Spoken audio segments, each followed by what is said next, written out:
Hello everyone, welcome back to our channel Star Valley Academy. तो आज हम लोग इलेक्ट्रॉनिक मैकेनिक के फर्स्ट चैप्टर का थर्ड पार्ट देखेंगे। थर्ड पार्ट में लिफ्टिंग और शिफ्टिंग को हमने रखा है। लिफ्टिंग और shifting of equipment and instrument, ये हमारे सिलेबस के अकॉर्डिंग ही आता है।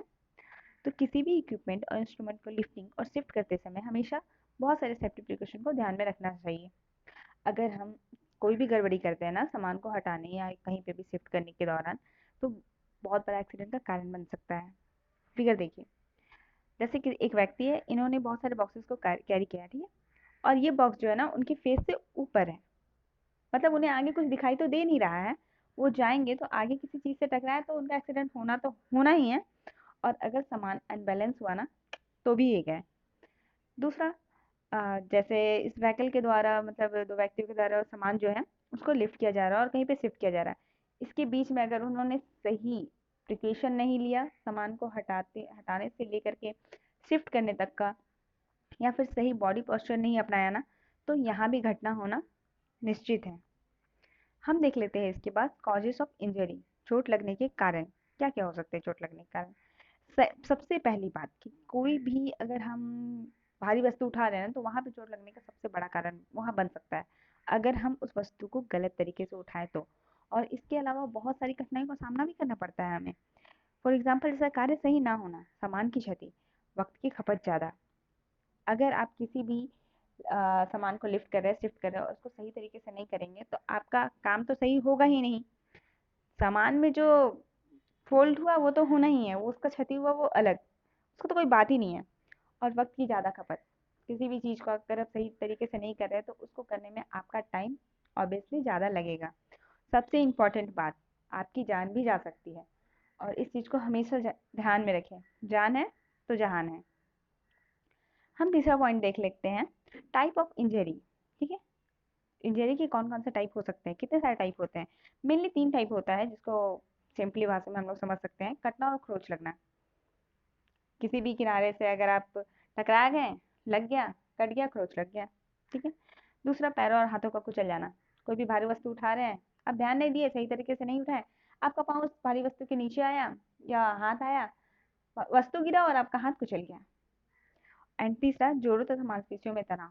अगर आप किसी भी सामान को सही तरीके से नहीं उठाइएगा, उसे गलत ढंग से उठाइएगा, तो आपके जो जॉइंट्स होते हैं ना उन सब में तनाव आ सकता है और मांसपेशियों में भी तनाव आ जाएगा। तो इन सब चीज़ों का आपका सामना करना पड़ सकता है। किसी भी चीज़ को उठाते वक्त हमेशा ध्यान से उठाना चाहिए, या फिर किसी भी कोई भी चीज़ सही तरीके से करना चाहिए, चाहे वो कोई भी वर्क हो। ठीक है। सेफ्टी मेथड देख लेते हैं इंजरी का। अगर आपका जो कट गया है या क्रोच लग गया है, तो वो कहाँ से लगता है? कोई भी किनारा होगा। बेसिकली जहाँ पे जो होता है खरोच लगने का जो मेन कारण होता है वो किसी किनारे से होता है। ठीक है। तो इन सब चीज़ों को अवॉइड करने के लिए या फिर सेफ्टी प्रिकॉशन अपनाइए आप। और आप ग्लव्स का यूज़ कर सकते हैं अगर आपका हाथ कट गया तो। ठीक है। अगर जैसे कि पाँव का कुचल जाना, हाथों का कुचल जाना होता है, उसमें आप किसी भारी वस्तु को उठाएं और आप सही तरीके से नहीं उठाएं, वो वस्तु गिर गया, या फिर कहीं भी काम कर रहे हैं आप, किसी भी इंडस्ट्री में, अपने घर में ही कहीं भी कर रहे हैं और भारी वस्तु के अगल बगल आप काम कर रहे हैं, अगर आप सही तरीके से अपना बॉडी पोस्चर नहीं रखें, आपका पार्ट, शरीर का कोई भी अंग अगर उस वस्तु के नीचे चला गया या फिर साइड में कहीं भी चला गया, तो आपका हाथ पाँव कुचल सकता है। उसके लिए आप सेफ्टी शूज का भी यूज कर सकते हैं। तीसरा आता है मांसपेशियों और जोड़ों में तनाव। ठीक है, ये तो बहुत सारे कारणों से हो सकता है। सबसे पहला कारण वही, किसी वस्तु को उठाने का ढंग सही होना चाहिए। और कोई भी भारी वस्तु को उठाते वक्त तो हमेशा एक दो व्यक्ति को साथ में रखना ही चाहिए। आप हमेशा पहले चेक कर लें कि वस्तु कितना भारी है, आपसे हो सकता है या नहीं हो सकता है।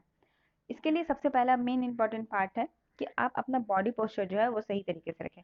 अगर मान लीजिए आप किसी भारी वस्तु को उठा रहे हैं, ब्लॉक्स वगैरह जो होते हैं ना इंडस्ट्री में, उन सबको उठा रहे हैं, लोहे का किसी पार्ट को उठा रहे हैं, तो अपना पाँव जो है वो सही तरीके से रखिए। घुटने को ज़्यादा झुकाइए नहीं, सिर को ज़्यादा नहीं झुकाइए उस वस्तु के आगे, वरना आपके सर में भी चोट लग सकता है। तो ऐसे बहुत सारे कारण हैं जो आगे जाकर के हम देख लेते हैं। हम देखेंगे इसके बाद प्रिपरेशन बिफोर लिफ्टिंग और शिफ्टिंग एंड लोड्स। मतलब प्रिपरेशन क्या क्या लेना है हमें लिफ्टिंग और शिफ्टिंग करते समय। ठीक है, किसी भी लोड का। पहला, किसी भी भारी वस्तु को उठाते वक्त या उसका स्थान एक स्थान से दूसरे स्थान तक चेंज करते वक्त हमें बहुत सारी चीज़ों का ध्यान रखना चाहिए। जैसे चेक कर लेना चाहिए भारी वस्तु है तो किसी व्यक्ति की जरूरत तो नहीं पड़ेगी, उस जो भी वस्तु है उसको अच्छी तरीके से चेक कर लेना चाहिए, उसका परमानेंट जो पोजीशन है वो, कि हम वर्तमान पोजीशन में उसको कैसे देखे हैं, कैसा है, सही है या नहीं है। ऐसा नहीं कि हम किसी गैस सिलेंडर को ले जा रहे हैं, वो भी एक वस्तु चीज हुआ। अगर एग्जाम्पल के तौर पे कि हम किसी गैस सिलेंडर को ले जा रहे हैं और वो लीक हो रहा है, रास्ते में जाते जाते पता चला वही ब्लास्ट हो गया, आग लग गया, कुछ भी लग गया, तो इन सब चीजों को हमेशा ध्यान में रखना चाहिए। करेक्ट बॉडी पोस्चर, हमें अपने बॉडी पोस्चर को भी हमेशा ध्यान में रखना चाहिए। जैसे पैर, अगर हम किसी चीज को उठा रहे हैं ना, भारी वस्तु को, तो हमारे पाँव और जो भारी वस्तु है उसके बीच में 18 इंच 45 सेंटीमीटर की दूरी हमेशा रखना चाहिए। घुटने, ज्यादा घुटने को झुकाना नहीं है, उसको भी सही तरीके से रखना है। पीठ, पीठ अगर आगे की ओर झुका रह सकता है थोड़ा बहुत, लेकिन सीधा, ये नहीं कि पूरा झुक गए, सीधा रहना है। कोहनी हमेशा अंदर रखें, जो हाथ में कोहनी वगैरह होती है। सिर को भी सीधा रखें। देख लीजिए आप फिगर के हेल्प से, यहाँ पे किसी भी चीज, इसमें क्या किया है ना, पीठ को झुका हुआ है लेकिन सीधा रखा गया है। एक होता है ना पूरा बेंड हो जाना, वो बेंड नहीं है। किसी वस्तु को उठाए तो सर को हमेशा सीधा रखिए और पीछे की तरफ मतलब रखिए वस्तु से, ऐसा नहीं वस्तु के आगे झुका दीजिए। घुटना जो है वो उसको झुकाइए, लेकिन किसी वस्तु को जब उठा रहे हैं ना तो एक लिमिट होता है उसके अनुसार। आप यहाँ पे देख लीजिए फोटो की हेल्प से। हमारा सबसे मेन इंपॉर्टेंट पॉइंट जो है हमारा, preparation will lifting and shifting, transporting और इक्विपमेंट एंड इंस्ट्रूमेंट। अगर हम किसी भी उपकरण को यहाँ से वहाँ ले जाते हैं, वहाँ तक तो सामान की बात हुई, जो हम लोग यूज़ करते हैं इक्विपमेंट और इंस्ट्रूमेंट का शिफ्टिंग के लिए, उसमें हमें देख लेना चाहिए कि जो भी इंस्ट्रूमेंट है या इक्विपमेंट है वो वायर कनेक्ट तो नहीं है बोर्ड से, और उसका एवरी एंगल भी चेक कर लेना चाहिए, हर एंगल से उसे देख लेना चाहिए, उसका प्रेजेंट जो लोकेशन में वो कैसे किस तरह से रखा हुआ है। और सबसे इम्पोर्टेंट उसका भार चेक कर ले, क्योंकि सबसे ज़्यादा इंजरी होने का यही कारण है, भार, भारी वस्तु को अकेले उठाने में।